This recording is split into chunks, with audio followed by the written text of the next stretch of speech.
Hello and welcome to Teeing Off with RevSportz. The third test between India and England is tomorrow, and with one win and one loss in the series for both India and England, we have lots to look forward to. We will also be discussing about East Bengal's match against Mumbai FC, and we will be introducing our next guest for the RevSportz Trailblazers Conclave. In the meantime, let me introduce my guests. Ishan Shahane, Bharat Ramraj, Shomik Chakraborty, and I am Gargi Raut, your host. Bharat, starting with the India versus England Test series, what has been your initial impression of the squad that has been selected for the remainder of the series? Obviously, as you know, there are a lot of injury issues as well with the Indian team. Even KL Rahul has got ruled out now, so that is a very inexperienced looking batting side. India would have at least a relatively inexperienced batting lineup. India would have. There are suggestions that Padikkal might come in the equation because he's a left-hander, though Sarfraz should be given the chance. But I'm hearing there is a thinking that Padikkal also could come in the equation because he's a left-handed batsman. So interesting to see how India go about it because of the Devdutt inexperience. Padikkal is in already. Yeah, I'm just saying he could be included even in the 11 because there is a thinking that he's a left-handed batsman. So and Dravid is a fan of having left-handers. So you never know. But Safras obviously should be given the chance. So you never know the kind of inexperience in they have. But obviously Jadeja is returning, so the bowling at least looks stronger. Though I'm not very sure about Aksar Patil.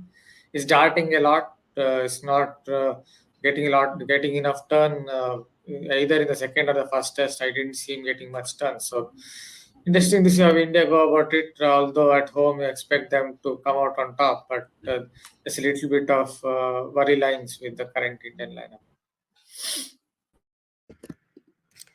And Shomik, a lot of people say that the squad is far too inexperienced. Your thoughts? Experienced, of course, because what we can see at Rajkot is that India would be handing a couple of debuts, which is a rarity in home test matches. Because if there is no 11th hour change, Sarfraz Khan and Dhruv Jurel are going to get their maiden test caps. That is as of now. Uh, of course, it is an inexperienced side, given that if you have two debuts and one player who has played just one test match, um, I mean, at top of the order, Jasashri Jaiswal is also a spring chicken.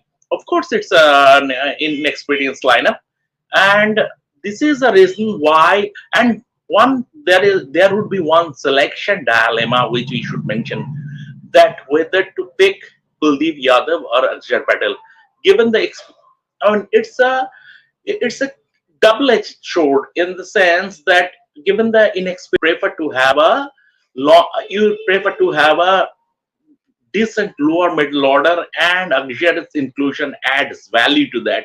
But then again, Kuldeep is an out and out wicket taker, and Kuldeep, given that he came to today's press conference, so I think the balance is tilted in his favor, and maybe he will play. Uh, Coming back to the inexperienced part, I think Rohit Sharma will now have to lead from the front, given that he has those spring chickens around and he hasn't scored many in the first two tests. So a big run is due, and I hope Rohit will lead from the front and will upset for this inexperience issue. And Ishan, considering that this series is important for India to book their WTC final seat, how important is it to go in with the right squad? And is this the right squad or the squad you had in mind for defeating the English team? Yeah, it's a very important series, Gagi. And if you ask me if it's the right squad, obviously we're missing a few players. So I wouldn't say it's the right squad because it is an inexperienced team. And when you're playing such a big series, you obviously want your Virat Kohlis, you want Rahul, you want everyone, at their best, performing, at the very best, even Rohit Sharma. So obviously at the moment, the squad's not looking at the very best because it's so inexperienced. But, I think having said that, this is a quality side in itself. Even the domestic players have a lot of experience playing first class cricket. So obviously international cricket is a different ball game altogether. But I think one good thing that first class cricket does, at least for Indians, is that it really grooms you well for the international stage, Gagi. So I truly believe that these boys can compete hard and possibly give a good fight to the England team, but definitely not the best squad at the moment. And India is definitely betting on itself with the young squad. When they take on the field at Rajkot tomorrow, they will have a fairly inexperienced middle order. How will that play out for India? Here's Debashish talking about the issue. The upcoming third test between India and England, slated to commence on Thursday, February 15, presents a formidable challenge for the hosts as they grapple with an exceedingly inexperienced middle order batting lineup. With the exclusion of Shreyas Iyer, the unavailability of Virat Kohli due to personal reasons, and KL Rahul still recovering from quadricep pain, India is poised to field a middle order featuring a trio of relatively inexperienced players in the likes of Rajat Patidar, Sarfaraz Khan and Dhruv Jurel. The middle order conundrum has arisen due to the absence of key players, leaving the Indian team management with a potential scenario where both Sarfaraz Khan and Dhruv Jurel may make their test debut in Rajkot. The combination of Patidar, Sarfaraz, Jurel and Shubman Gill forms a middle order with limited collective experience, intensifying the challenges for the Indian team. Rajat Patidar, having played only one test match in Vizag, contributes minimally to the overall experience of the middle order. Sarfaraz Khan and Dhruv Jurel are yet to make their test debut, adding an element of unpredictability to India's batting lineup. Shubman Gill, with just 22 test matches under his belt, emerges as the most seasoned among the middle order batters. The situation is concerning by the unavailability of KL Rahul, ruled out of the third test in Rajkot due to fitness concerns. Having missed the previous test match in Vizag due to a quadricep injury, Rahul's participation in the remaining tests hinges on medical clearance. In the midst of these challenges, all-rounder Ravindra Jadeja's return to the squad provides a much-needed boost for the Indian team. However, the absence of stalwart Virat Kohli, who withdrew from the entire test series for personal reasons, further weakens the middle order. Shreyas Iyer's exclusion after a lackluster performance in the first two test matches leaves a void that the team management aims to fill with the new faces. With uncertainties surrounding the fitness of key players and the inclusion of potential debutants, the third test promises an intriguing battle between India's emerging talents against England bowlers.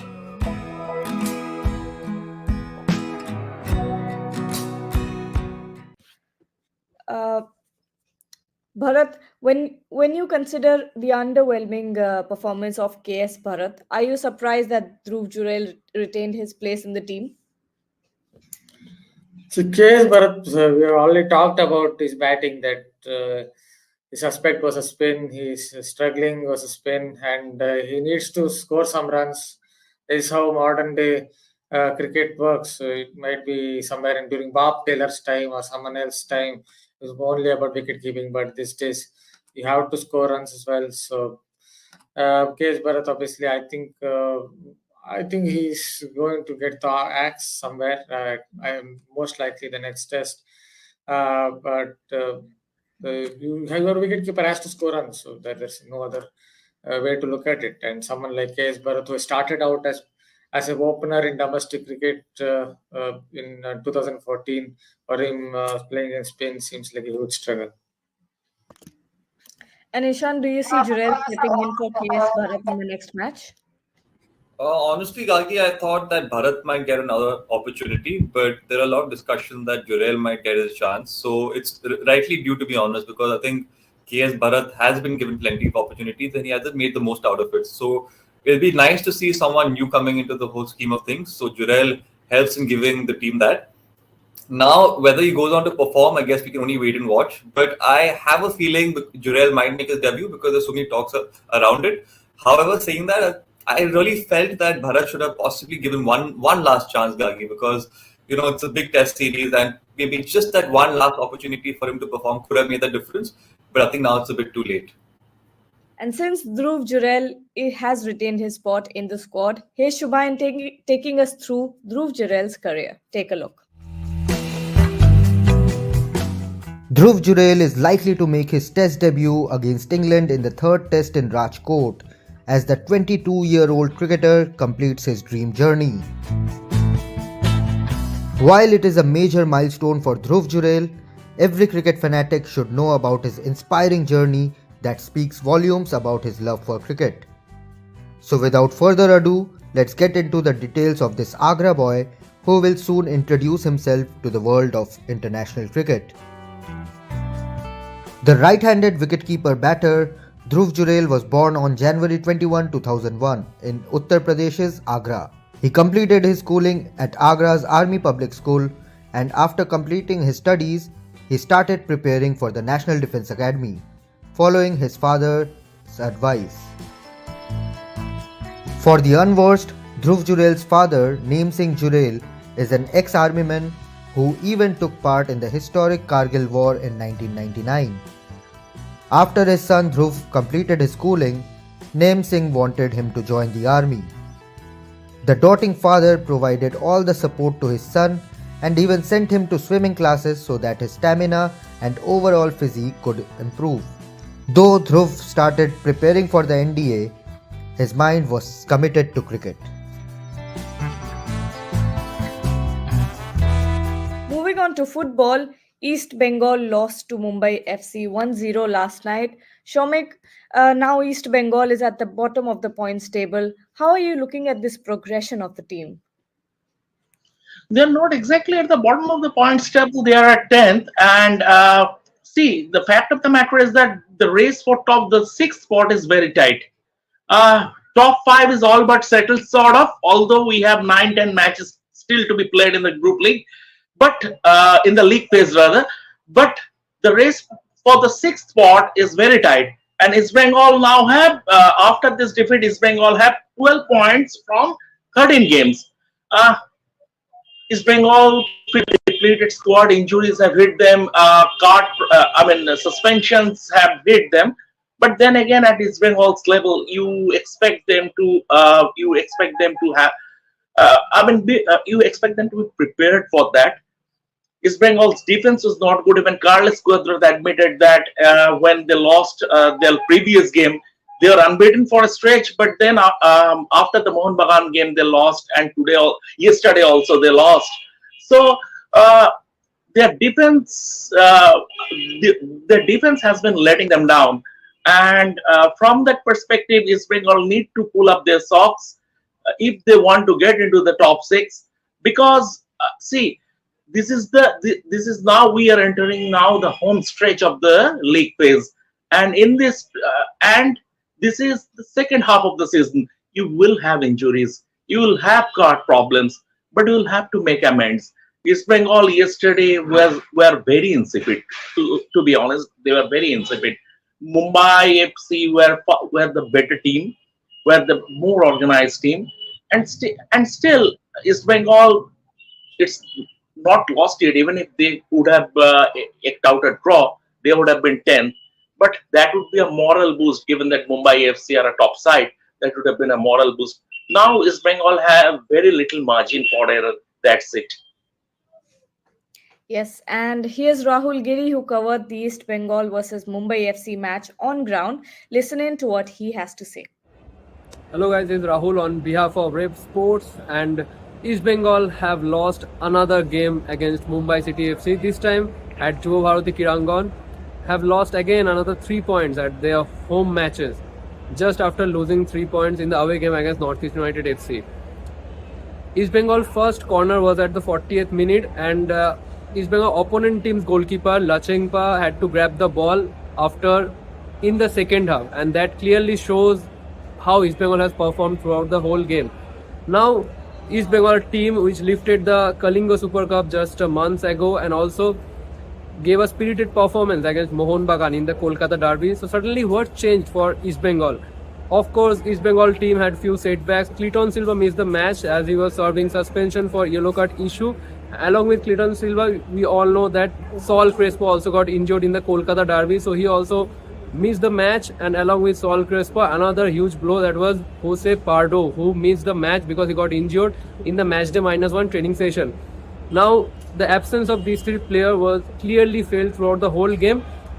But this performance raised a few talking points. That is the way Carlos Cuadro approached this game. In the first half, if you see, East Bengal was playing with 5-man defense.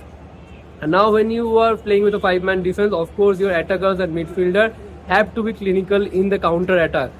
But hardly we saw that approach in East Bengal game. And now Mumbai City FC was also playing without their 3 key players, George Pereira Diaz, Mehtab Singh and Van Neef missed this game.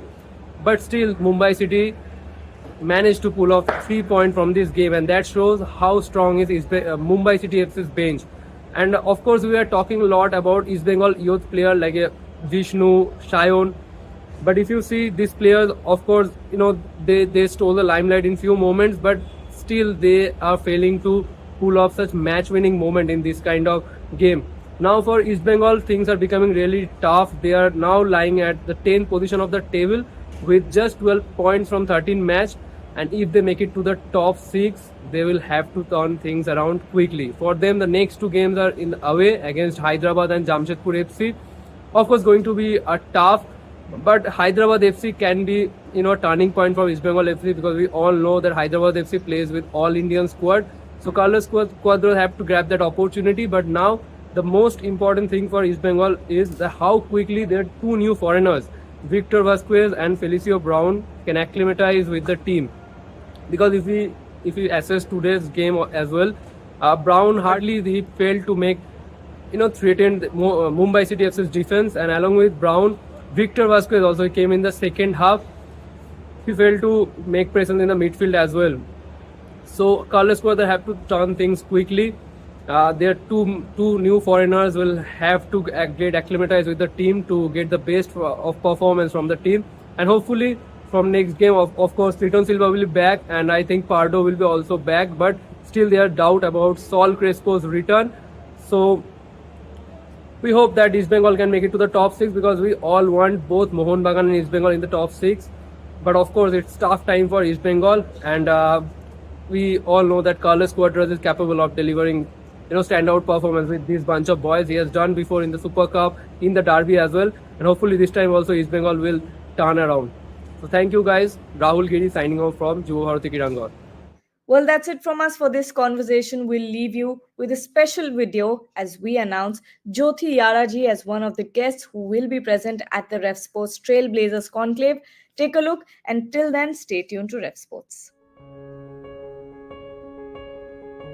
In China, against China, it is always difficult. And for Jyoti Yaraji, when the Chinese officials stepped up and said she was disqualified at the Asian Games, imagine what it was like in front of 80,000 people. Anybody could have lost nerve, could have collapsed. Jyoti Yaraji, only 21, stood ground. She protested and ran under protest. And then when justice was finally delivered, she won the silver at the Asian Games. A lady of tremendous potential, coached by James Hillier, and now with all the facilities offered by the Athletics Federation of India, Jyoti Yaraji is a star for the future. We are delighted to present as speaker of the Trailblazers Conclave 2.0, India's sprint sensation, Jyoti Yaraji.